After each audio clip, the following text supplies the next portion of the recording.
Liceul Tehnologic Costache Conache Pechea are o menire importantă să pregătească specialiști în domeniul tehnic. Elevii învață o meserie în domeniul industriei textilă și pielărie. Ei îmbină teoria cu practica și se specializează în meseria confecționer produse textile. Confecționerul de produse textile realizează operații de pregătire a materialelor textile pentru confecționare, operații de coastere la diferite tipuri de mașini de cusut, călcare, finisare și ambalare. Confecționerul de produse textile asigură prelucrarea și asamblarea semifabricatelor, urmărind procesul tehnologic până la obținerea produsului finit. Munca sa cere o deosebită atenție și îndemânare, precum și o acuratețe maximă necesară realizării detaliilor. De calitatea activității sale depinde executarea corectă a confecționării.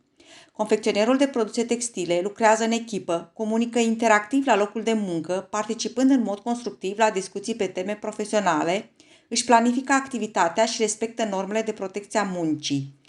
Pentru această calificare profesională s-a implicat în parteneriat un operator economic pentru școlarizarea în învățământul profesional.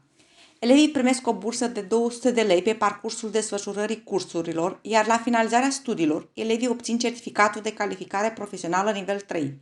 În cadrul liceului aveți posibilitatea de continuare a studiilor la învățământul seral. Elevii beneficiază de consiliere și orientare în carieră pentru învățământ postliceal, cât și în învățământ superior. La nivel național sunt foarte multe posibilități de angajare în industria textilă. Încă din cele mai vechi timpuri până în prezent a avut loc o evoluție în designul vestimentar.